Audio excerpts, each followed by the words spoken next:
Are back on a Thursday instead of a Wednesday, unless you're listening to the recorded show, in which case you don't fucking care what day we record, as long as we record. With us tonight, we have the incomparable Tank, proprietor of Knox Nostalgia Collectibles, my younger brother, and all around pain in my tuchus. But he married my sister to get rid of, so I don't have to deal with her, so that works. I was gonna say, it made your life easier. This is true. And you provided me two absolutely beautiful nieces, one of which has decided she's going to marry Mark. It's the older one. I figured. Also with us tonight is King Goon, back from his insipid travels down to Texas. You'll be out in Boston next week. Yeah, Boston next week, and then San Diego the week after that. So we may or may not see him over the next couple of weeks because he'll be out for alcohol tasting tours for work, actually. He has to go all around the country and try Boozahol and get paid for it. That's a hell of a job if you can get it. So sad. I am literally the luckiest man on the face of the earth. Can I just tell you? And I've seen his wife. He's not lying. That's the biggest reason. The job thing is a bonus. Get paid to drink and a good wife. There you go. And a smoke show for a wife.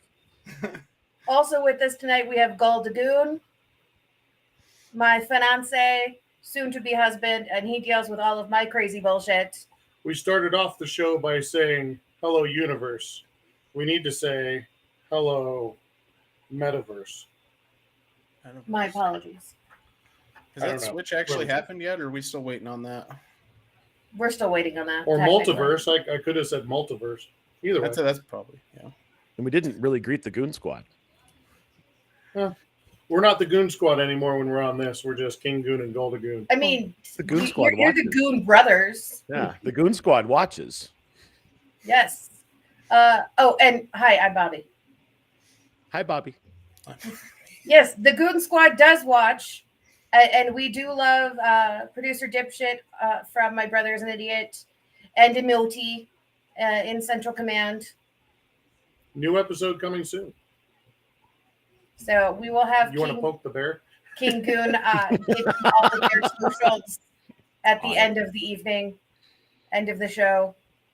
But yeah, definitely the Goon Brothers, no matter where you are. We went to the Avs game last night, and as we're leaving post hat trick, the boys are gooning all the way down the walkway to the cars. I believe that made it on TikTok, didn't it? That made it on TikTok. Yeah, that's right. It was our first collaborative I tag you in TikTok. Nice. And now I have no hat. You were so excited about the no hat thing. The first time I've ever been able to throw my hat on the ice for a hat trick. So it was, I've never been that close. I've never been close enough. Never been close enough and not behind a net. There's a very specific place on either side of the ice where you can actually do that because, from the corners basically around the goal to the other corner, there's that net because pucks fly just nonstop. Everywhere. Yeah. So I got to tell you, there was a funny story circling the web today, and not about the Chick-fil-A thing because that was pretty funny too. But I guess one of the two other guys that scored 2 goals in the game after Nate got his had a very serious conversation about if they were to get the 10th goal of the game because the fans were calling for it. Mm-hmm. They said, do any of them have any hats left for us? Yeah. And that was one of the reasons why they didn't score the goal because they were just like, we wouldn't get any hats. Nate got them all. Yeah, I think it was Obey Kubel who said something in the post-game presser. It's like, I didn't want to do it. There weren't any hats left. Yeah. I guess that was a really serious conversation. That's hilarious. So funny. When we left the game last night, I actually did some Googling to figure out where the definition of hat trick or the whole thing originally came from. And it comes from cricket. So all right. cricket to a hat shop in Toronto. Well, it was cricket to football. Oh, right. Not American football, regular. I was gonna say, football. Is that football with international football? And then Yeah. in the 20s, it was a hat shop in Toronto, and in the 30s, it was a hat shop in Chicago. But it was really funny because, on the car, to the car on the way home, she's like, "Where's hat trick come from?" Like, you know what? I have no idea. So as soon as we got in the car, she was furiously Googling that shit. Good thing we all carry computers in our pockets. Yeah. Which are 4,000% more powerful than the computers we had in grade school. Correct. Very true. That might be an underestimation. I did not. I mean, we had a computer at the especially house in my when I was case. in grade school, but we didn't have school computers until I was in high school. Oh, we did. They were like the old DOS running Macs and stuff. Mm-hmm. I actually learned BASIC at one point in my life. Okay, we had that at home. We had with the blinking green screen. Oh yeah. And the whole bit. I learned how to make Snake. I remember that. We had my favorite computer game of all time. We had on that computer. It was the Winter Olympics, and it was keyboard and a joystick, right? And you have to furiously push all of the buttons and spin to get a perfect sit spin in the ice skating. It was a thing. That just reminds me of the Power Pad and Track Meet, where you would just cheat and use we would, because the original Super Mario game, if you bought the Duck Hunt Track Meet Power Pack, came with the gun, and it came with the pad, but you would cheat because you would just stick a chair in front of you, and then on the triple jump, you used to use the chair to stand up and just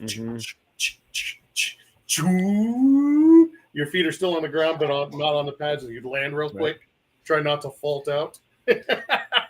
So the original track and field video game, when you did the 100 miles or the 100-yard sprint, you had to hit the two buttons back to back. So we had that in our high school cafeteria, and you would lay a pen over your fingers like this, and pen would hit one button and pen would hit one button here, and you would hit this just as soon as you let it go, it would hit the other side, and that's how you cheated the game.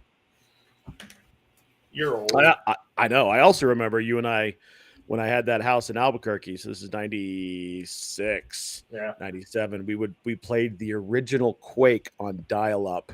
Yes. And lagged incessantly for hours. Oh, man. And then this was back in the day, because it was dial-up internet, and you had to connect via long distance, and you lived in Albuquerque, and I lived in just, up the street at Central Command.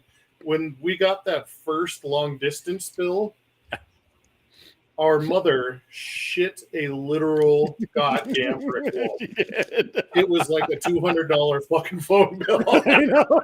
We played Quake for 4 hours. Yeah.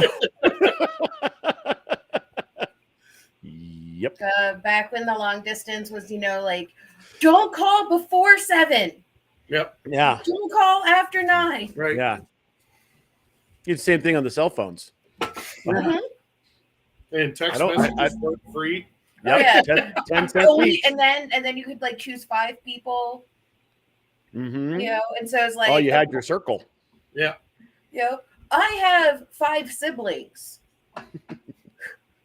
So which one am I throwing out? I never had a question about who it was going to be. I think I could guess. But it was definitely one of those, if I needed to let all of the siblings know something, I would call one or text one and then say, pass it down the chain, because I don't have that other person in my circle. So, weird shit. Carry on. Okay. So, while we are in the 80s and 90s, let's go ahead and talk about Willow. Movie from, 83, I think, is when the film originally came out. Sounds about right. Somewhere in there. It was right before I was born. I remember that. Oh, screw you guys. 88. Oh, right after I just remember being very wee when it was out. Yes, you were quite wee. Wee. Yeah. I do remember I've always loved that movie. Mad again, you idiot. You know. And the brownies are little assholes. Just fantastic. Mm-hmm. Well, Kinda Disney racist. Plus. Did you say I'm racist? Sorry. What wasn't racist in that era, though? This is true. You know. Plus, you had Val Kilmer with the long hair. Yeah. And the guy who played Wicket was the main character. Yeah, Warwick Davis. Yeah. Mm-hmm. Yeah. He was an Ewok. Wicket W. Warwick, although he never was really named. Wicket? Yeah. They never called him by name. Well, and then he was also Professor Flitwick and Griphook in the Harry Potter series. Mm-hmm. That's right. But Disney Plus is doing a spin-off of this movie. We're not sure if it's supposed to be a sequel, a story that's happening simultaneously, or anything really other than it's happening in the Willow universe. It's a Willow side quest. With an NPC. Because these are characters we haven't heard of before. So how do we know it's Willow? Because that's the name of the show. But they've announced some of the casting, and the big deal on the news front right now is that Talisa Garcia is a transgendered actress and is the first transgender to be cast by Disney in a Lucasfilm production. Now, I think it's cool that they're announcing it and trying to get some press, and it's 2022, so you've got all of the gender equality and all that kind of fun stuff, which I'm all about. But I will say that it is kind of an odd announcement because we don't know if there's actually ever been another transgender. It says openly transgender. Openly, okay, cool. Openly, so they made the specification. Yeah, there is the specification that this is the first openly transgendered actress. Yeah, they made sure to specify. As you guys know, Gul de Goon does not read. This is true because he doesn't know how to. I am illiterate. Completely illiterate. Yeah, fully aware. You should see how he writes. It's even worse. I have. Hey, I know. You do the same thing. Oh no, yours is worse. You got that shake, dude. Well, the toaster children, Crouton and Crumb, are firmly convinced that Gul de Goon does not know how to read. Yeah. And the 4-year-old has actually offered to try to teach him, even though Crouton also does not know how to read quite yet. Yeah. I have them convinced. It was like when Michaela's arm got broken by the rock. Right. Yeah. That's another story for another day. Mm-hmm. Yes, it is. So, first openly trans actress to be put in Lucasfilms by Disney. And they're also making that distinction. So, Disney has worked with transgendered people. Lucasfilm has worked with transgender people. But now they are doing it together with an openly trans actress. And this character or this actress plays a queen. So not just like a side character who happens to be in it.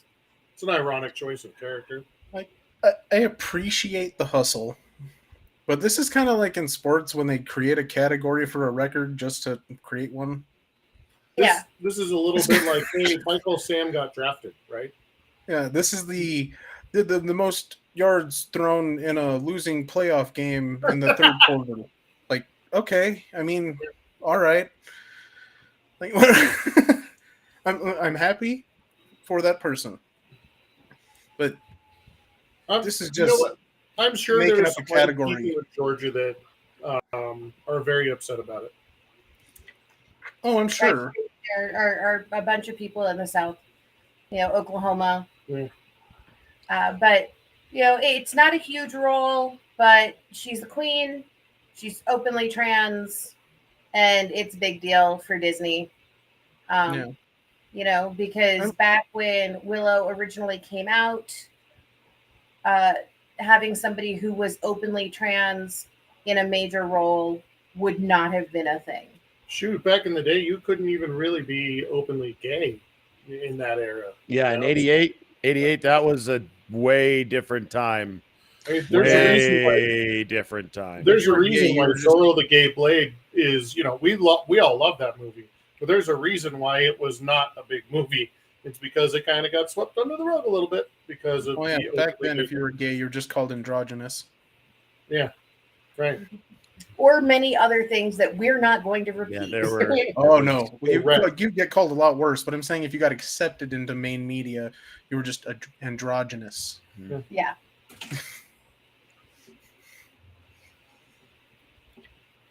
This is well before, you know, Yeah. the Eddie Izzards of the world. I respect the hell out of that guy for a lot of Stretching things. those boundaries. Oh yeah, me too. The things that man can do in heels is so impressive. I'm just saying that the guy ran that fucking marathon thing that he did. Well, I mean- not Not one marathon. invisible. He's run like 100 marathons. Yeah. That's all he does anymore is run a The marathon. door opened. They're gonna think I have a ghost. Actually, I thought it was one of your children. Yeah. Thanos, get out of here. Oh, it was the dog. Dad. And then Did the the dog dog just- closed Did the door. dog just close the door? No, that was Steph. He's not that trained yet. That is a fantastic job by you, sir. You got to teach me how to do that. Right? I'm working on it, man. I'm hoping. Well, as it is tonight, to keep Sandy from jumping all over us like she did last week, I filled her puzzle with peanut butter and dog treats. Oh, there you go. So that'll keep her busy for a little while. Did you freeze it so make it so she can just No, mouth the entire thing of because peanut it was butter a out? last minute like shit. Okay, I should just fill her puzzle real quick. Mm-hmm. But we got her this 4-level spinning puzzle for Christmas. Oh, she loves it. Yeah. That's awesome. It came with these little white bones that you're supposed to like put over the different cavities of the puzzle to make it harder, because then she has to remove something as well as spin something. Which means she just eats them. Yes, I was they gonna got say, she's just eaten. gonna eat those. Yeah. They got eaten very quick. They Like are they made- lasted less than 2 hours. They are made for much less durable dogs. You know, the West Highland Terriers of the world. Mm. Yeah, our dog is a chewer, Yeah. but only on the things that she's allowed to chew on Or your or underwear. Yeah, I'm still working on that. Don't chew on things you're not allowed to, because he will chew a hole through absolutely anything.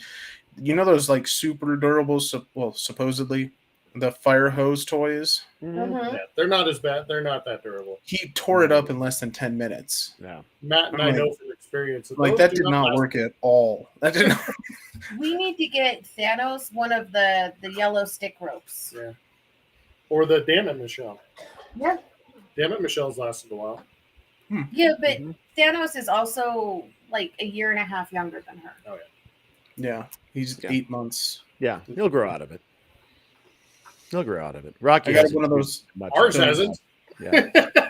It'll happen. I got one of those super thick only rubber choose dog what bones. I'm you want hoping to that'll know. last. Yeah. You know, so okay. Moving on from puppy training. Let's stay with Disney Plus. The Adam Project's star, whose name I cannot remember. He was the little Ryan Reynolds fan. Walker Walker something. Scobell. There you go. I was going to say Walker, It has Texas been Ranger. cast to be Percy in the upcoming Disney Plus series Percy Jackson and the Olympians. Now, loved the books. Please, they've got to be better than the movies. Those books are awesome.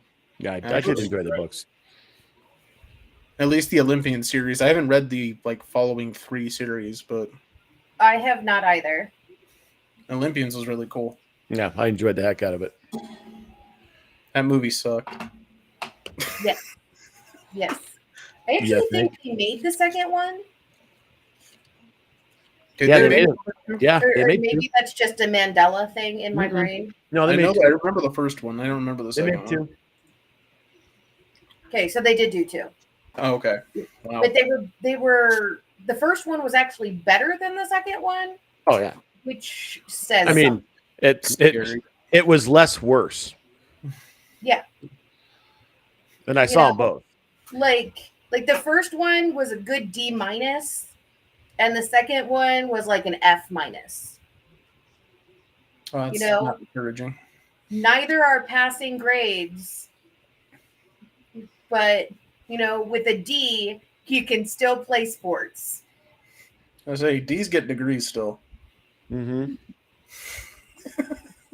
So, God, unless that it's last part of one your came out core- almost 10 years ago. Jesus. Oh. Yeah, but they're apparently doing a complete reboot of the entire series. They're turning it into an actual TV series, or Disney Better- Plus streaming series.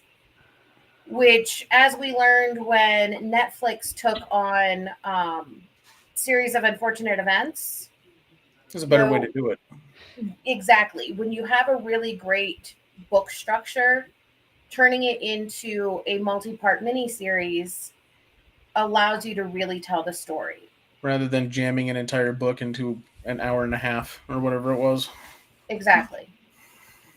So, actually posted on our page earlier this week were the top 20, I think it was, best and worst book adaptations. So, and Series of Unfortunate Events was actually listed as both because the Jim Carrey movie tries to fit all 3 books or 4 books, whatever it was, multiple books into It's a lot of books. You're right, because every of the 2-hour Like episodes. 16. Yeah. Yeah. Anyways, they try to fit everything into one movie. Mm-hmm. Versus the Neil Patrick Harris Series of Unfortunate Events, which is very true to the books and did a great job. And even when Netflix approached the cast and were like, hey, let's keep doing this. This is a hit. They all said, fuck off. We're out of source material. We're not doing more. Yeah. Well, you don't need to. Leave it alone. Yeah. Not everything needs a fucking sequel. But we'll see what happens with Percy Jackson now that they're going to be able to do the same thing of, longer time to tell the story. One season could be one book. Plus, they get multiple series out of that too. Yeah, Pretty absolutely. Easily. That's good. I would like to know what the top 20 were for book adaptations because I'm having trouble thinking of 10 good book adaptations. I'm trying to find the list and I can't find it. Honestly, I think there were only like 5 or 6 that were good book adaptations. Oh, okay, that makes sense. I was like, I'm having trouble. Actually, the 1989 Dune was listed as a bad adaptation of Dune. Sting and Yes. Captain Picard? I'd agree with that. It's for an adaptation, it is absolutely dreadful. On its own, it is a acid-fueled, spectacular. I was gonna say it's a passable, drug-addled movie. Oh yeah, and if you get a chance to watch the full-length version that they only release every now and again, that 3.5 hour where you just get more Patrick Stewart and a little bit more background stuff, it's really good. But That if you sounds. compare it to the source material, it's so bad. The modules is like, what are you doing, dude?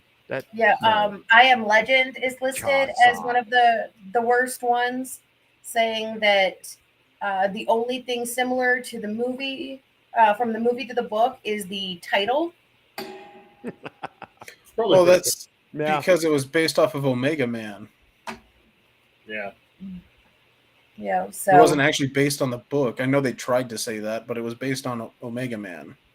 Yes, but they tried. If you take it as face value, this is based on a book. Yeah, it's not. It's based on an older movie. Well, then it's shit. Then Starship Troopers has to be on that list on one side or the other. Actually, it's not on the list. Because that is it's a Robert so- Heinlein book that is so completely far different than the removed. movie. Yeah, so far removed. Yeah. But that movie is, It's actually an anti-Nazi movie correct. with the same name Yeah. and Denise Richards. But I rather enjoyed that particular movie just because it was. I actually didn't like Hell of it. Starship It was a Troopers. fun watch. It was a good campy sci-fi kind of thing. Mm-hmm. Plus, Yeah. Mike Myers, awesome. Some weird And political Neil Patrick attachments. Oh yeah, Oh. and Neil Patrick Harris. Yeah, Neil Patrick Harris. Yep. And Casper Van Diem. We've had 2 NPH mentions References. already. Hashtag NPH. I love him. I love him so much. You know who wasn't in Starship Troopers though? Matt? Who's that, Mark? Joe Don Baker. You can't drop inside jokes from a podcast that hasn't fucking dropped yet. I can do what I want. It's called a preview. You can, but no one else gets it, you giant jabroni. Yeah, but that's good because that'll drive them to listen to the podcast to figure out the fuck he's talking about. Who the fuck is Joe Don Baker? I'll tell you one thing, he ain't Ralph Thompson. Hi, Sam. Oh, she's not there distracted she anymore. is. She's done with the peanut butter. There she is. Hi. We No, don't lick cat. Dude, my Cat does computer not thinks like that's you. Absolutely. Hi. Hi. Thank you, Sam. I'm still trying to find this damn list. Carry on. I will send it to you because I actually have it saved on my phone. Oh, dude, yeah, send it to me. I'm super interested. I would too. I'm having trouble thinking of stuff. All right, hold on. Go ahead and talk Moon Knight while I pull this up. Oh yes, Moon Knight. The Yes. second episode. We will discuss the third one next week to give people a chance to watch it as it just came out 35 seconds ago. It came out yesterday. I watched it last night. Yeah, that was cool. 35 Oh, seconds Let's ago. talk about 2 first. Yeah. Yep. That's how we work here, sir. But the second one was really good. I thought, you get a lot more of the backstory, obviously. Oscar Isaac, every time I Brilliant. don't think he can get any better as Mark Spector / Stephen Wright, he just Stephen blows Grant. my mind again. The guy is just unbelievable. Stephen I- Grant. Yeah, Stephen Wright's a comic. Thank you. Sorry. You're welcome. But love the that we point got still remains. Mr. The guy is Knight. unbelievable. I love that we got Mr. Knight. It's not a direct 1-for-1 from the comic books, but it is so cool how they did it. Right. Yeah, I was surprised they did it so soon, right? I thought maybe Same we here, get a little yeah. bit more, just a little bit more of just, the monotone single note, like this is the costume. Yeah. But I can see where they're going with it, right? They're if the costume is manifested by Mark, then it's Moon Knight, and if it's manifested by Steven, then it's Mr. Knight. And, Yeah. so it's I love that. She told me I needed a suit. I think I love that they right. I love that the suit is the interpretation of the person currently controlling the body. Yeah. Right. It was a Right. cool reference, and it was a cool reference back to the comic books, but it was also they needed to have a little bit of humor just because it's been so dark with the mental, everything going on in Steven's brain. They needed to have a light moment to kind of break it up, and I thought that was not only that, but then gave us comic book nerds something to think about too. And we got, I think, for the first time I've ever seen it in any good versus evil story, we got a guy that they're trying to convince, with Harrow trying to convince him to turn over to their lifestyle and live their ways. The first time I've ever heard it, I was like, but you guys killed children? Right. I can't do that.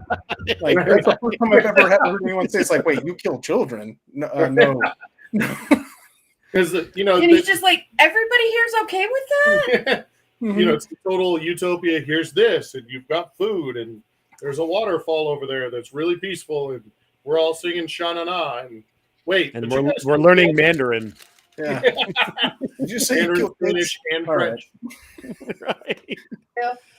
I did find it interesting where he was like, You guys speak Chinese? It's not Chinese. It's Mandarin. I like what they're It is a doing. dialect, but yes. They're taking Harrow and they're not to. I mean, it's two totally different characters, right? But they're out Thanosing Thanos because Thanos was. Hey, this is what it has to be because if we don't remove half of the people in the universe, there's going to be severe problems. That was his MO. We got to kill half the people, and so then everyone can live in peace. That's the whole thing, and they took that to level 11 with Harrow because he's just like, it's the way it has to be. You know, we want peace, and this is the way it's going to be. And people gonna die. If like we kids. gotta get rid of, we got to get rid of evil no matter what. Right.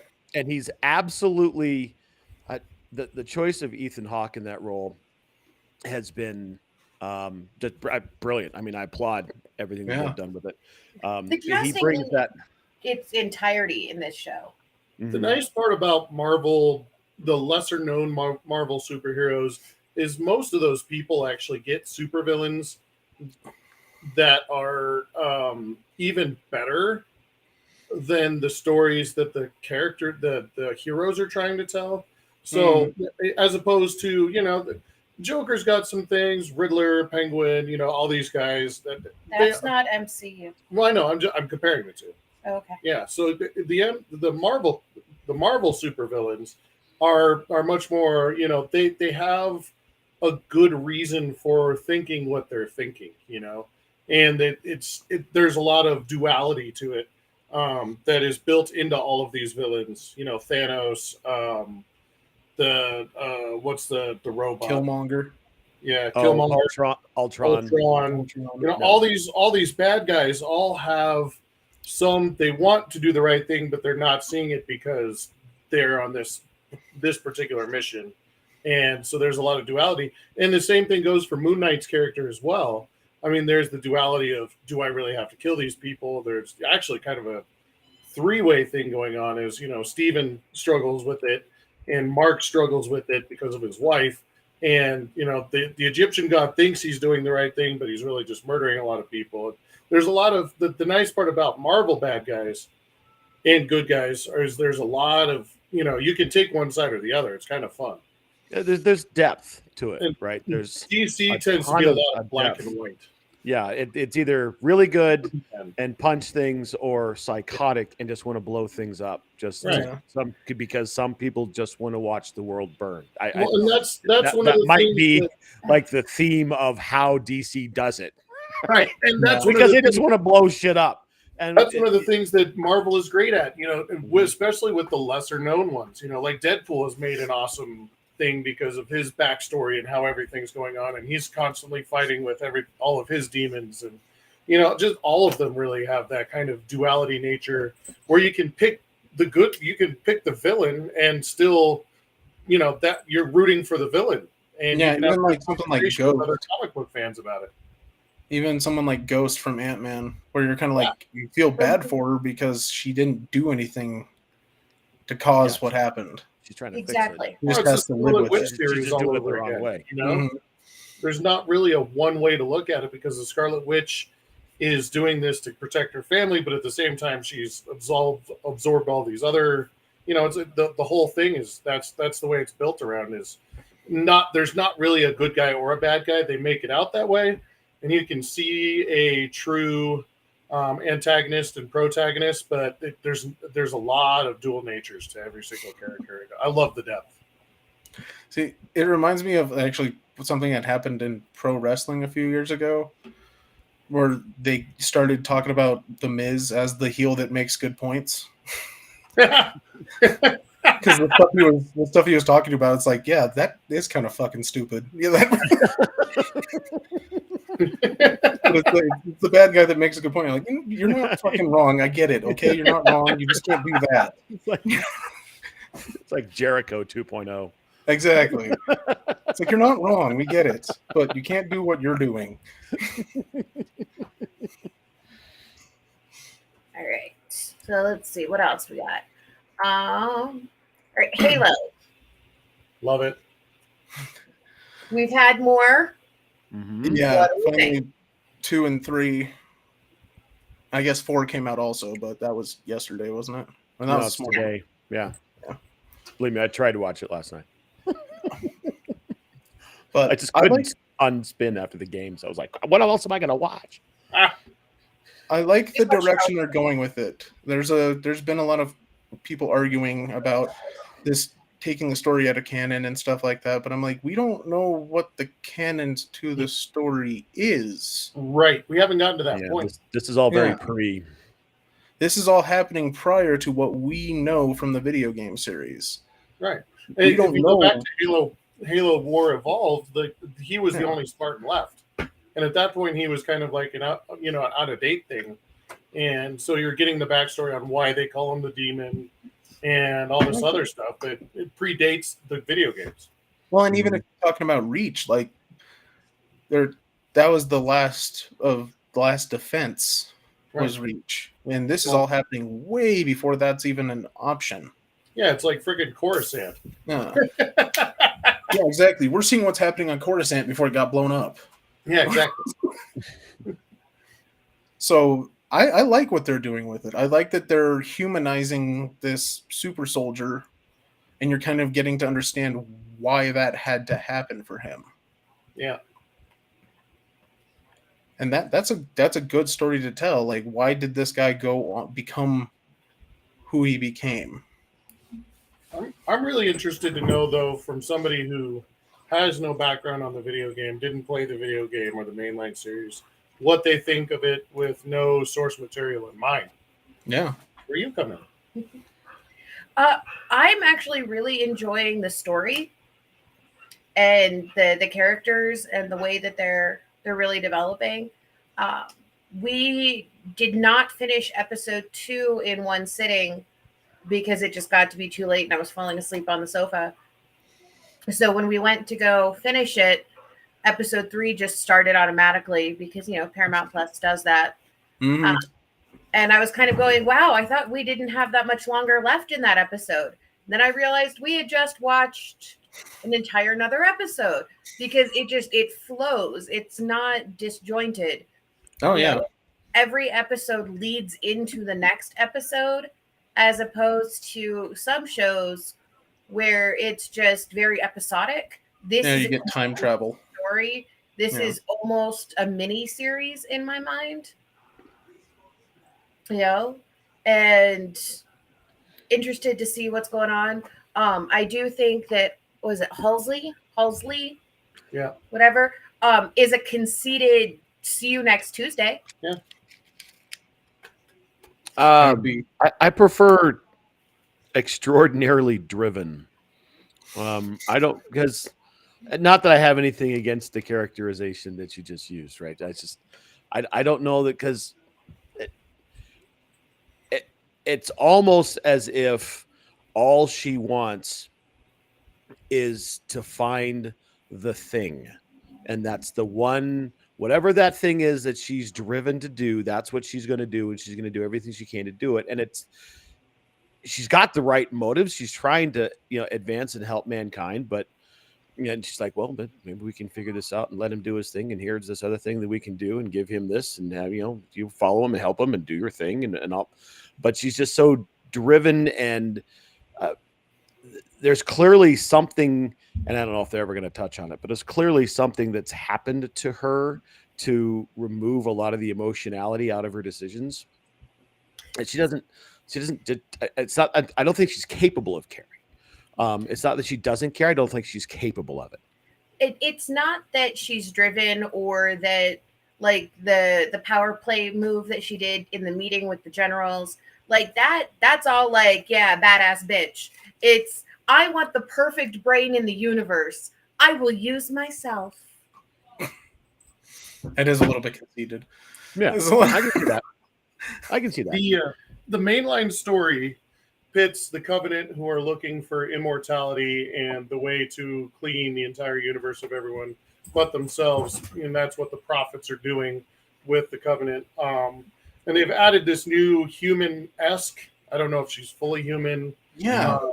But the Blessed One, this is a brand new character. And I think that there's a little bit of an interesting cross story that we're talking about Halsey being driven in a scientific way and trying to do things to find immortality, through science and development. And then you've got the Blessed One who's trying to find what we will find out is the ring, the sacred ring, aka the halo. And they're trying to achieve immortality through that. So I think the juxtaposition of the science with Halsey and the Blessed One who's trying to do this through, religion, basically. I think that's kind of a fun. It is part of the story, religion versus science. Yeah. And the Blessed One's a brand new character. That was never in any of the games, but I do like that they've added a human element to it. But, she's not going to last forever because she doesn't. Well, as far as you know. Yeah. Right? I mean, they can do whatever they want. They already took the man's helmet off knowing what it was going to cause to Halo fans around the world. I have no issue with that. I didn't care. I didn't care either. But there was a backlash, and it was and this was the same backlash with the Mandalorian. It's like, same. I know. And I actually we had that discussion. Because Mark was like, "Oh wow, the helmet's off already," and I was like, "Is that like a Mandalorian thing? Like they're not supposed to have faces?" Well, the very first thing you do in the very first part of Halo is you reboot the system. And then he puts his helmet on and turns on the computer. Like that's the very first thing that happens. So from that point on to the end of the game series, you don't ever take your helmet off. And so it's not really like an unspoken thing like the Mandalorian. It's just the way it's built is you just have this helmet on. Well, no, it wasn't unspoken, Mark. It was the existing. They absolutely said you cannot take your helmet off. Did you take it off? Well, then you're out of here. Well, I'm just saying that there's no rule of law in Halo universe. He's just correct. That's the way they just never did it, right? Yeah, they just never did it. They didn't want to give him a face. Microsoft just didn't want to give him a face. Well, they wanted you to be the soldier. Right, exactly. That was the whole point. That's the point of a masked hero is that you get to be that hero. Mm-hmm. Right. But when you're telling a visual story in this medium, not in video games, but in a TV movie driven style, you need to give a face to the character. Yeah, absolutely. Because it allows you to humanize, whether it's a villain or a hero, it doesn't matter. It allows you to humanize the character. Yeah. Which I really liked. Yeah. Mm-hmm. Same here, and he looks like a guy that would be called John. Sure. Yeah, right. He looks like a John. Yeah. Yeah. I'm fine with it. Yeah. Mm-hmm. Cool. John. Let's go. Let's go shoot some people, John. Let's go shoot. Well, it's better that he has like a more generic type of name, as opposed to being like Aston. Well, and that is also completely intentional. With when they first developed the Halo series, they wanted John to be that average name. Yeah, it's the it whole allows John anybody Doe to step into that role. It's just John. It's just the John Doe thing, Mm-hmm. Last of the Spartans. Yeah, it's both what they did in the video games and what they did in the series so far are necessary elements for that type of storytelling. Agreed. And I enjoy it. I like what they're doing with this story. They're giving us something that we didn't know about. And that's really what it cool. Be. Mm-hmm. So, okay. Speaking of things that we didn't know until watching them on the TV, in Picard, we learned that that bitch can sing. And she has great tits. Oh my god. Yes. There were other things in that episode too, but that red dress, man. Now, the one thing I did know that I did notice is somebody had to cue the spotlight guy. Oh, I know. And they had to have a song ready to go with the band, and I mean, it was.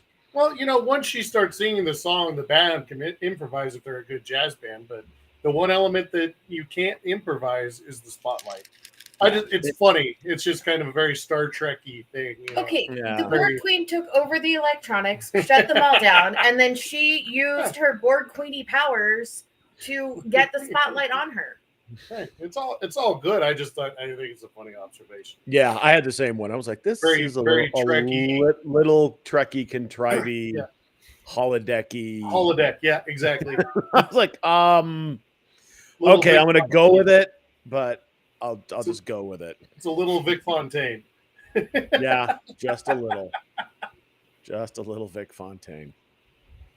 I enjoyed the shit out of it. I thought it was a great episode. Agreed. That part aside, where because when I'm watching something like that, I absolutely suspend belief. I mean, you have to enjoy it, right? And that's exactly. the brilliant part about science fiction, fantasy. And Otherwise, you're just going to make yourself very angry all the time. Right. Doesn't make You're any gonna sense. die at an It's an early escape, age, and not it's an having escape. any You fun. just want to be entertained. Right. But when something like that happens, I get kicked out of that mode just a little bit. I'm like, bruh, Yeah. come on, Come on, bruh. Too far. bruh. Right, bruh. The part when Picard is in the clinic and explodes the machine, Yeah, that was fun. and then what's his name? Rios. Yes, Rios is just like, your kid must have broken it. Yeah. And she looks at him and she's like, you're blaming an innocent child, you asshat. So you ever had any transplants? Heart, lung, spleen? Yeah, all of them. Everyone. Every one of them. Well, I mean, they did that whole episode where he's explaining in Next Gen, where he's explaining the heart that he has. Mm-hmm. Well, he doesn't have to worry about that heart anymore because all of his nerds are artificial intelligence now, anyways. After being with her. Him a robot after the end of season 1. Yeah. That was my thing. Why is he bleeding? Because the blood was from somewhere else. The spotlight guy had the blood. Just threw the fake blood. No. The spotlight guy is in on it. No. Because the blood was from somewhere else. Yeah. The spotlight guy had fake blood in his pocket. Good try, bud. He kicked, threw the fake blood after he moved the spotlight all over for. Okay. Possibility. When he went into the alternate universe, right? He has more human parts now. And now he's traveled back in time, still in that altered universe. So what happened didn't actually happen. And he's got blood. He broke the defibrillator, and they said all of his parts have been swapped out. Well, and now you're just explaining the problem of time travel. And the thing that didn't happen. The problem? Well, the thing that didn't happen that you now don't have to fix because you already fixed it. So you wouldn't have gone back in time to fix it. Right. The built-in redundancy of time travel. We call those paradoxes. Mm-hmm. It's like any yahoo that uses the interjection, yeah, no, and then tells a story. I cut them off instantly and said, "You just created a paradox. You built an alternate universe. Yeah, you bastard." Oh, that reminds me, just because you're talking about people who are bastards. Did you say Merry Christmas to anybody today at work? Like 5 or 6 people. I couldn't contain myself. I said it to like the first person that came in. As we were leaving the Avs game last night, this guy behind us was like, "Okay, Merry Christmas," and the security guard's like, "Yeah, you too." And then we just kind of heard it, like in the periphery. I whiplashed. And I was like, "Was that guy?" And then he was like, "Yeah," because I just want to see what people will say. As soon as he said it, I turned around and caught his eye, and he just started laughing. I was like, "I'm going to say that to everyone." And then there was a whole discussion, a la Eddie Izzard, of it's only 10% of what you say. Yeah. Or the Brian Regan. You too. Take blood. Yoto. Take luck when you get it. Just take it. I couldn't contain myself. The first person that came in, how you doing? Good. How are you? Good. Merry Christmas. All right. Can I get a number 3? Did they even respond or just No, like, they don't care. Nobody listens to what you're saying. You're just a face that's making a sandwich for them. They don't give a shit. I've literally just stood there to somebody when they go, how are you doing today? And gone, and they do nothing. I will literally stare at the wall over here and take their order and they do nothing. People are sheep. It's great. All right. Sheeple. Yep, that's totally getting on the list. that's fantastic. Okay. Let's see what else. Okay, sticking with Disney Plus, or jumping back to Disney Plus, as it were. Disney Plus is going to be releasing another TV show because they're all about the shows right now, which is good because the Disney movies from when I was a kid, the ones that were made for Disney Channel, are all kind of shit. They do not hold up. You Most of know, them, yeah. like Stepsister from Planet Weird. You know, My Mom's Dating a Vampire. All Well, that stuff. they were trying to out Nickelodeon. Exactly. And that's not Disney shtick. They're not the cool kids. Well, apparently, since the Disney has announced the trans actress, they did just out Nickelodeon because of the whole Jojo Siwa thing.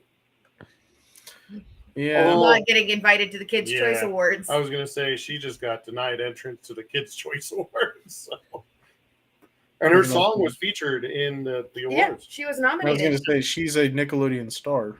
Yeah. I don't know if she still is, but she was. No, she still is. She still She's is. still on the channel and such. Oh, well. Ouch. But anywho, oh yeah, No, she threw a people fit. are. Actually, she didn't throw a fit. She just said, Oh, yeah, she didn't have to. I wasn't there because I wasn't invited. Yeah. And then the internet threw a fit. Yeah, the internet threw a fit for her. Yeah. As it does. Which is why we love the internet. Which in this situation, Yeah. Oh, She wasn't there's wrong, There's no you know? judgment. It Yeah. should have. that should have happened. Yeah. All right. So, but Disney, back to my original point, is turning National Treasure into a TV show. Good. I really enjoyed the first National Treasure movie. The second one was It was okay. but I really liked the first one. They're fun. Yeah. They were fun. And Justin Bartha, who played Riley in both of the movies 15 years ago, is going to be back. Well, what has he done in the last 15 years? Nothing that I can think of. Yeah, Justin Bartha? Nothing. So Nick Cage is not going to be in here. Diane Kruger is not going to be in these. But Well, and he's only technically a guest star. So we Yeah. don't even know what role he's actually going to play in the story. and honestly, it may just be he's in the first episode long enough to show that it's still tying the movies into the TV show. Well, maybe That's he's what I'm the- guessing, honestly, is that they're trying to provide a connection so that they can use this IP to, make it. Maybe he's going to be like the new More Charlie story. for Charlie's Angels. That'd be Yes. interesting. Just making like he's the guy that sends people on missions. You know what? Yeah. I would be cool if this was very Charlie's Angels-esque, just because Catherine Zeta-Jones has been tied to this new series. And I don't care how old that woman gets. She is hot as fuck. Listen to her, Mark. Listen to her. I have no problem with Catherine Zeta-Jones. I just didn't know that you had a thing with. Dude, hot is hot. I don't care. Plus, that woman is insanely talented. Like, Oh, yeah. nominated for Tonys. She can sing. She can dance. I just love her. her version of Little Night Music with Angela Lansbury is my favorite. I have a small tangent. Okay. You just said something about Broadway. Yes. Did you guys see that Pamela Anderson premiered on Broadway over the weekend? I did not know she was premiering in anything. Yeah, she's on Broadway now. That Why? hurts my soul. I don't know. But I saw it on the internet, so it must be true. Joel Hey. Grey celebrated his 90th birthday doing a whole Broadway rendition of a number of his shows in Times Square with a number of other Broadway stars. Can we focus on that instead? Was it like when Andrew Lloyd Webber turned 170 and he was DJing in the booth at his 90th at his party? I'm pretty sure Andrew Lloyd Webber will always be younger than Joel Grey, no matter how old either one of them gets, and not chronologically speaking. Just like Joel Grey has been old for like the last 40 years. Okay. Andrew Lloyd Webber is still living like he's 25. This is my point. More power to him. Yeah, I'm down with it. If I was Andrew Lloyd Webber, I'd do the same thing. I'm not. Well, Back to Justin Bartha, by the way. Yeah. He actually did something pretty significant that we all forgot. What's that? He is the groom in The Hangover. Yeah, but he's not in the movie. But that's significant. If Well, he's I not know. getting married and doesn't end up on the roof, and he's in all three movies. Yes, I know he's Yeah, Doug, but but I kinda that think movie's not about him. stupid. I know it's not about him, but he's the catalyst. You don't have that guy doing that thing, then those dudes don't do those things. Okay. he was there. You're right. Well played, He was man. there. He got a paycheck for that. Got sunburned. The best part about him being in that movie was the song that was written about him dying.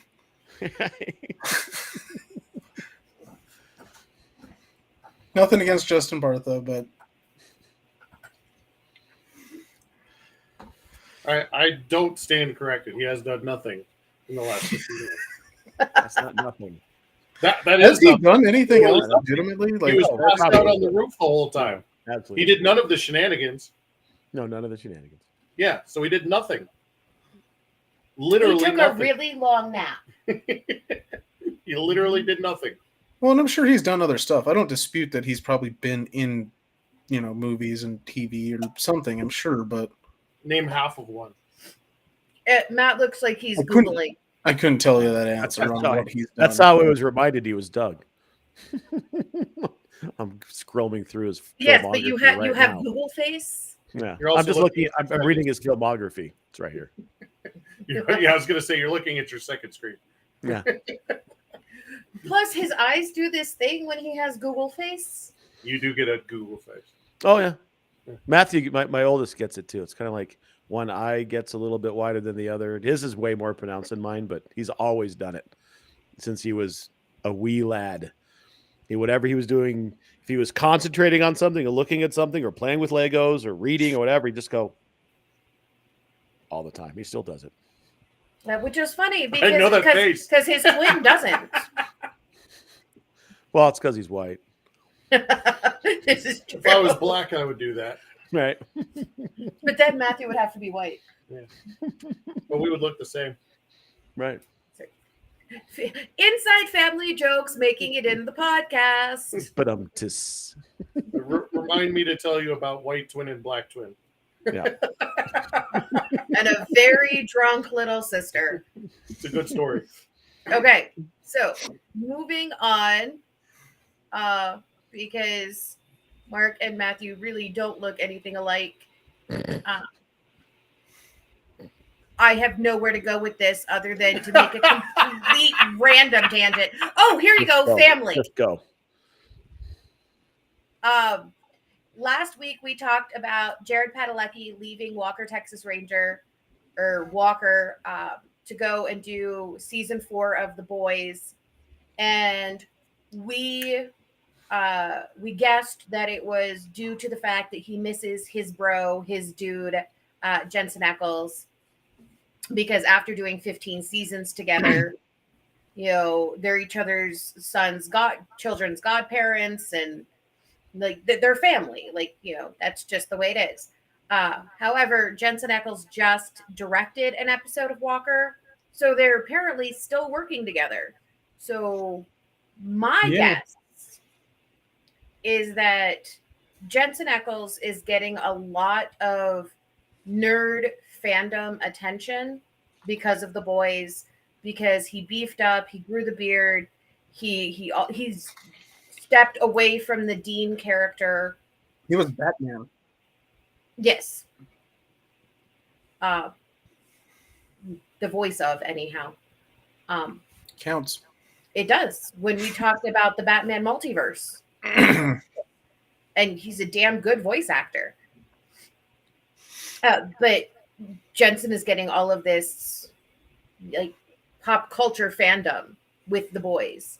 Whereas Jared, it's like, I've not watched a single episode of Walker. I have no intention of watching any of it because I think the premise is dumb. It was dumb in the 90s. But I think that he's like, well, my bro's getting more attention, so I'm going to quit this show and go do his show. I've been holding on to this take since you told me this yesterday. Okay. All I know about Supernatural is that I think these two actors who are the main two characters from Supernatural, right? Uh-huh. Nerd gay Twitter was obsessed with the fact that they were probably not just bros, but like bros. And they actually went to that effect in the last season a little bit. No. It was not between Jensen and Jared. It was between Jensen Ackles' character and Misha Collins' character. No. Castiel. Yeah. So the oldest brother had a gay love affair with a fallen angel. That's the extent of my Supernatural knowledge. And, you know, I know that basketball was on at late night at Old Chicago. You are not completely wrong, though, because they do a Supernatural con thing. Mm-hmm. After that, they find out that they're characters in a story that's being written. And they have a fandom that had that part of that story is that they were shipped as a couple, even though Dean and Castiel were shipped hard. Well, no, I'm saying even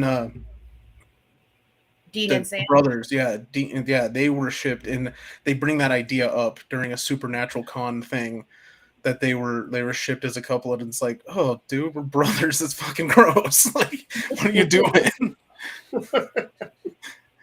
They bring that idea up, like whatever someone gets like that celebrity passion, you know, in their fandom, they eventually get, you know, sexualized at some point, and they put them together. Yeah. Well, it was like Poe Dameron and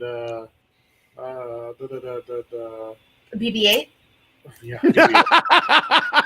the walking sex toy. What are you talking about? The Finn? John Boyega's character. What was John Boyega's character? Finn. Yeah. There was a lot of guy love between two guys in that. Mm-hmm. And then they just completely dropped it. It blows up. Yeah. They were put together pretty quickly after the first movie. Right. Does anybody remember when the BB-8 like Bluetooth controlled toys came out? This was like right when the first movie came out. Yeah. Mm-hmm. And they had a little camera in their heads, and kids were putting them up. People were controlling them to go up of girls' skirts and stuff. No, I didn't know that, but and it was a really big thing. It actually was. Yeah, I remember that. Yeah, and then my older brother got one for Dad for Christmas. Also makes sense. He wanted one of those, though. I don't know if that was the purpose why he wanted it, but he did want one of those. It doesn't matter. The point is that the two things should not be related, and yet in my brain, they are. Okay, moving on to something that will not give me nightmares. El Pikachu. That'll give her nightmares. That'll absolutely give her nightmares. Yeah, never mind. How about a Poe Dameron gonk droid? Gonk. I was going to go with Especially something if Poe Dameron has a foot fetish.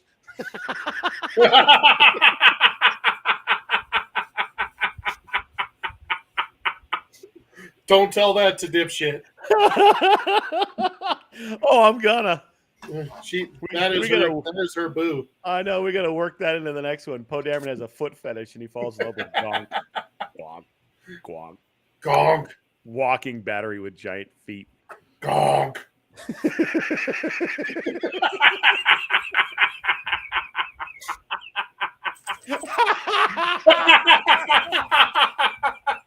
Gonk droid kills me. Oh, we have successfully gooned the podcast.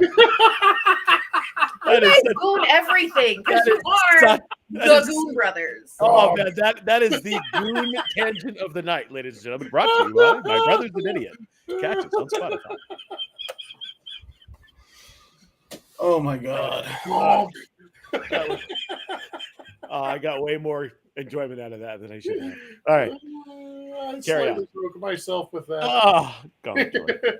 Okay, so I was going to say something that makes me very happy, Please and then you distracted me. Sorry, Gonk. QNL Pikachu.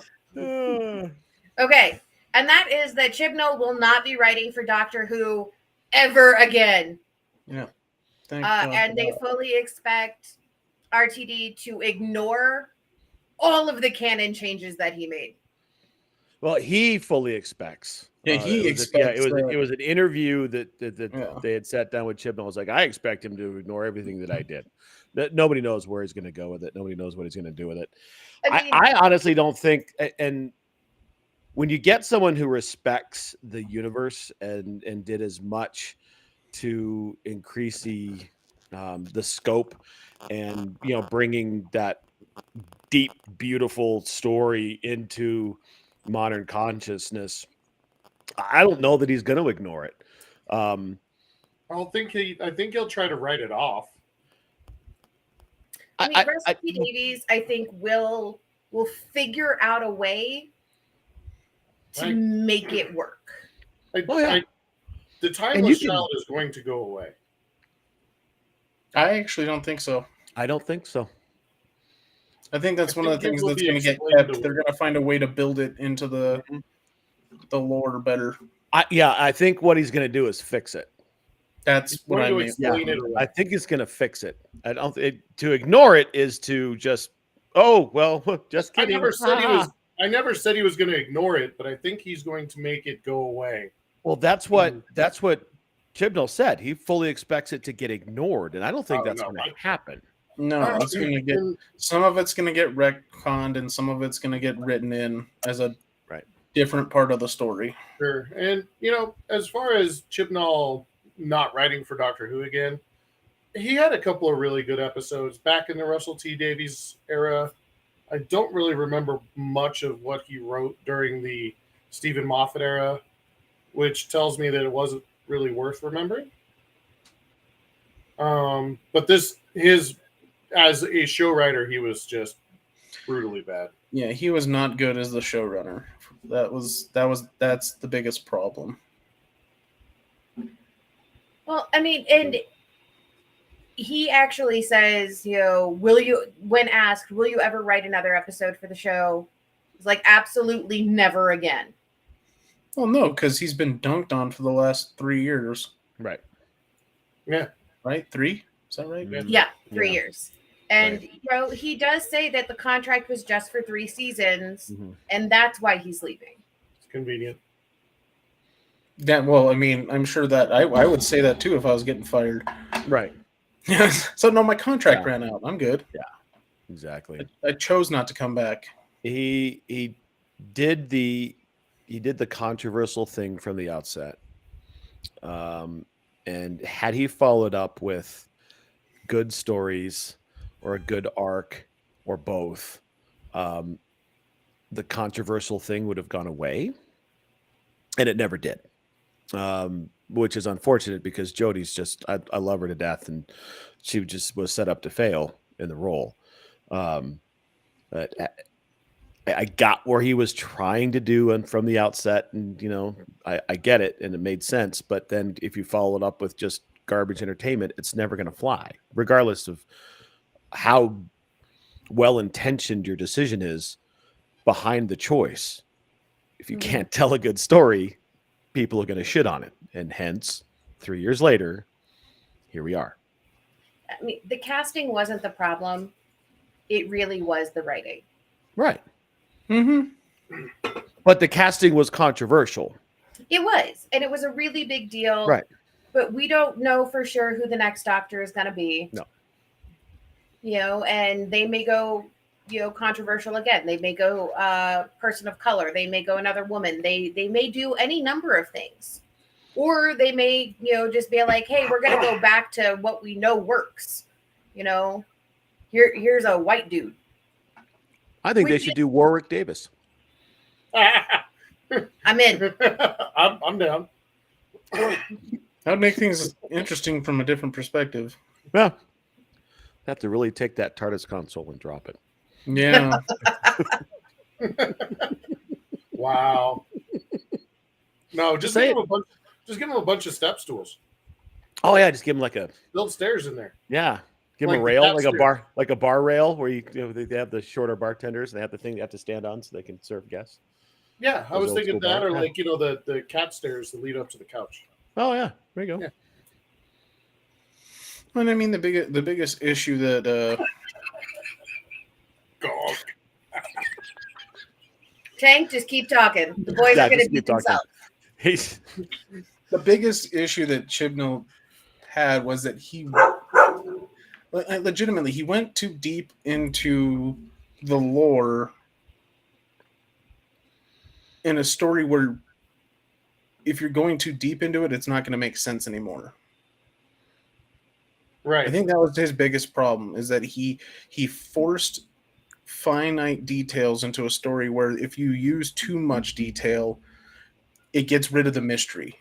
It gets rid of the science fiction part of the story. I mean, he does say that Doctor Who is one of the only shows, at least he says it's the only show, without any kind of writer's Bible.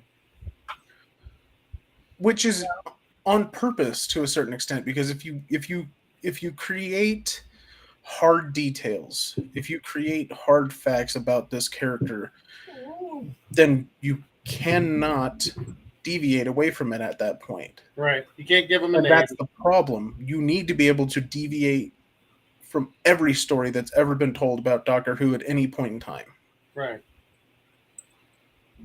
Because the show was built on retcons, basically. I mean, they retell certain aspects of the story constantly, and it's okay because there is no finality to the story. He tried to create finality, and that fucked it up. It's plain and simple. Yeah.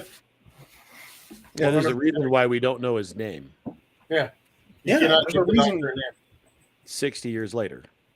Mm-hmm. And it's nothing against the work that he'd done previously, because to be 100% honest, I'm not I'm not sure what he wrote before either. I don't have a episode guide on where he was the writer, but he may have done. The Goon Brothers do the Google.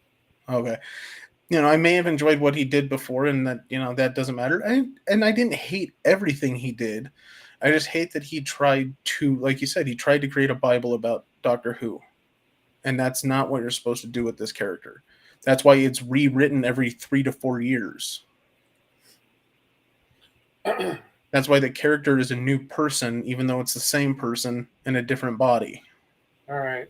I'm back to not liking much of his writing. Dinosaurs on a Spaceship was one of his. That's an interesting one. Okay. Yeah. Power of Three. That was a Matt Smith story. Yeah. Pond Life. The Hungry Earth. And Cold Blood. Hungry Earth was a good one. Hungry Earth was good. Yeah, I'll give him that one. Yes, but did he write the Armageddon Llamas? Llamageddon, as it were. Llamageddon, you know. Amazon Prime really wants me to watch that movie. It comes up constantly as a recommendation. I have not seen it once, which is weird because I watch weird shit on Amazon. So, well, remember when we were talking about the Netflix shows that are the recommended for you? Well, that's what I'm saying. I figured it would have been dumped into my, recommended at some point from the weird shit I watch. I don't know what is wrong with our Amazon Prime recommendations, but it is giving us some of the worst movies ever made. That's fantastic. I mean, there's a lot of that on Amazon Prime. There's a lot of crap on Amazon. Oh yeah, Velocipaster. That keeps coming up. Velocipaster. I'm gonna have to watch that. That keeps popping up in my TikTok feed of all places. So it's like, what the hell? Oh, Warner just got food. Yeah. You don't like Velocipaster? I've never seen it. I haven't watched it yet. I haven't seen it, but it is on the playlist. The trailer is. You should watch it. It's absurd in the best kind of ways. I actually had to have myself a good old laugh at that one. Come here. But I also enjoyed Lavalantula, so I don't know.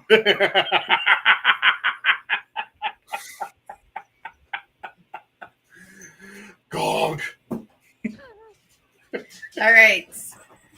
To cap out the items that were actually on agenda and talking about streaming shit is Batman is coming to streaming on HBO Max April 18th. Yeah. For those of you who are not watching us live, today is the 14th. And holy shit, is this coming way sooner than any of us anticipated. Well, and it kind of makes sense. I mean, yes, they try to extend these runs out usually, but they made so much money so quickly. I think they made more than they thought to. Absolutely. Yeah, I think they made way more money than they thought they were going to. And its initial run in the last month, I think they made way more than they anticipated. And that's where they're like, no one else is going to come and watch it in the movie theater. Let's go ahead and just dump it off into the stream now. Because they made a shit pile of money off that movie. Like Far From Home or No Way Home or Spider-Man Has No Home. The one I haven't seen. I love that. Right? Like Spider-Man Has No Home. Homeless Spider-Man. Homeless Spider-Man. That's what we should get. Transient Spider-Man. Transient. Like, well, I mean, he already kind of is. That's coming to streaming yet. That's going to be a while, and it's going to be Netflix first, apparently. Right. I'm just saying, like, we don't have dates for the streaming for that. That came out months before Batman. Mm-hmm. Right, but that's a whole different.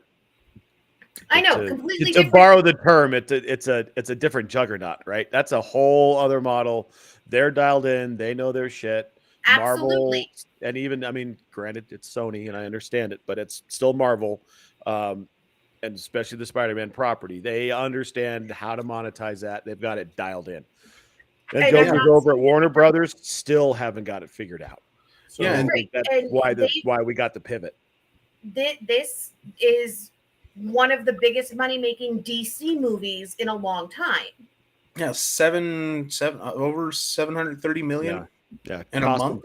Cost him 200 million to make it. Yeah, that's an absurd number for them. Mm-hmm. Even if it's Batman, that's a big number for them. Right.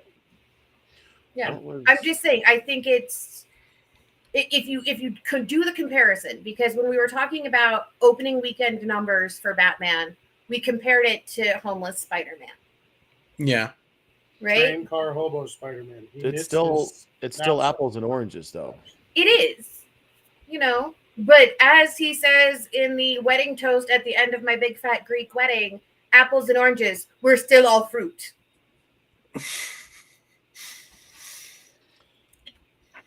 What's hilarious is it's listed as the highest grossing serial killer movie of all time. Spider-Man?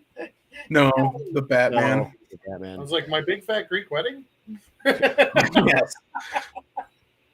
So globally, The Dark Knight was just a couple shillings short of $1 billion Yeah, and The Dark Knight but that was Rises also was over $1 billion. well, and then Dark Knight was also a different kind of movie. Also, Right. it was, But they're still Batman movies, right? Yeah. Pre-pandemic as well. Yeah, that was during the initial growth of the superhero movie. Yeah. I feel If it like wasn't- everything from like 2020 on is going to have that asterisk next to it, the same way like in baseball when they added games. Pre the streaming / COVID revolution, post the streaming / COVID revolution. And I think this movie will find a pretty big market once it hits streaming also. I think this is going to get them a lot of attention on streaming. Yeah, I mean, it made a shit pile of money in the theaters, but I think a lot of people that didn't go see it in the theaters, it's going to be a huge bump for HBO Max, I'm guessing. Yeah, they'll advertise Absolutely. the shit out of it. Mhm. Yeah. I'll watch it. Yeah, I mean, God, I'll watch it Spider-Man. again. I loved that movie, to be honest. It was No Way Home is pushing $2 billion. Well, that's because it's Spider-Man. I know. And it's the MCU. Right. and Yeah. it's Hobo Spider-Man who has a stick with a knapsack on it that's made of the webs that he shoots out of his hands. You're so Hobo Spider-Man. Train car Hobo Spider-Man. right. Think we know what Mark is going to at any of the cons that we have coming up. Hobo Spider-Man. Yeah. It's only going to work. It's only going to work if you do this. We'll loop our transient Spider-Man into our Jesus Christ Vampire Slayer story. There you Yes, go. I And love it. he's got to have a harmonica song. Or And he just Vandal. kind of follows. He just kind of follows Jesus Christ. He's like the what was it, the smoking man in the X-Files. Mm. Yeah. He'll have that kind of thing. He'll just be in Yeah, the right. background, and then he'll pop in and add something to the story. Yeah, you'll just see his silhouette with his knapsack, and then you'll hear the faint banjo, bing, bing, bing, bing. Exactly. You have As got Jesus Christ Vampire Slayer walks onto the set for the next. to send Tank that Twitter picture that little kid drew. Oh, I'll send it to you right now. So there's a picture going around with Easter coming up this weekend. Oh, no. This little kid drew a picture of Easter bunnies being crucified. And they even have little Dude. nails in their ears. But like one of the bunnies is Jesus. And he's all like, it's all good. This is what I came here for. Okie dokie. Was this kid listening to our Pontius show? Pilate's in the corner.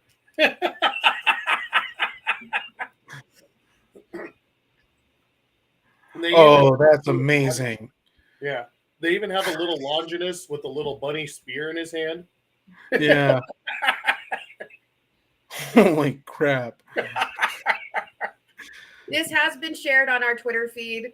Oh, this gets better the more you look at it. Yeah. Yep. So when you hear me mix in the wazza wah, that's what that is from.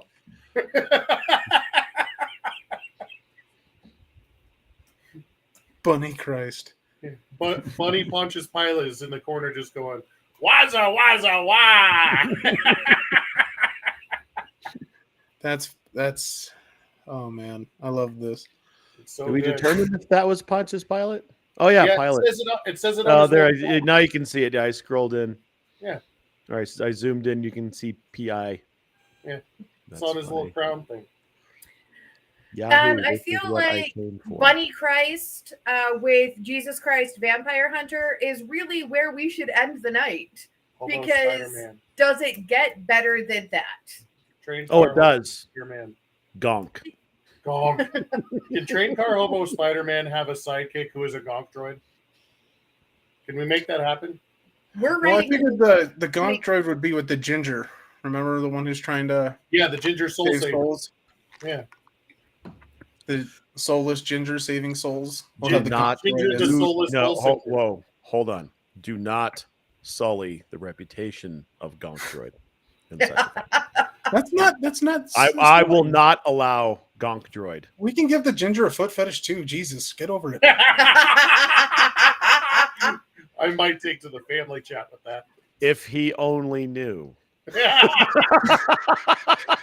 So, Tank, we have so much to tell you. Oh, the backstory is going to be flying for before sure. we spiral down into the Buffalo universe, let's just go ahead and King Goon, give us your socials. All right. Yeah, let's do all the things for all the things. Make sure you check us out on our social channels at The Idiot Goons on Twitch and Twitter. Mark's Twitter is Puffle Time. My Twitter is Puffleupagus. You can find us on Facebook. Search My Brother is an Idiot if you would like to learn more about barbecue or throwing hats or other stupid things that I like talking about on TikTok. Follow me at King Goon Smoke. As soon as I get my streaming studio set up tomorrow, we will be doing some live stuff. So I'm looking forward to that. All right. Nerds That Know is just that. Nerds That Know on all of the socials. We are on Twitter, Twitch, Instagram, Facebook, YouTube. Find us there.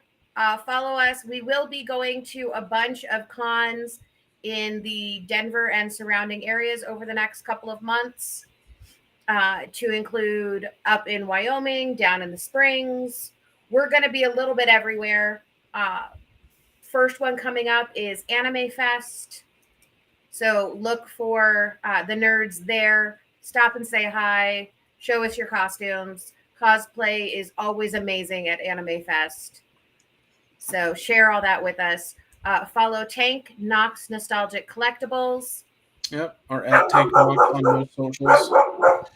Yeah. And Tank Knox. You want to try that again? Yes. Find me on Facebook at Knox Nostalgic Collectibles, and then at Tank Knox at all the rest of the socials. All right. And on that note, walk softly and carry a big stick.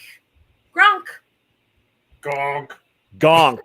Gronk is a football player. I know who fucking Gronk is. Okay. Just check. Okay, I'm just checking. You said a sports Gronk. podcast? Sports Fetish Fest. Wait. Goodbye.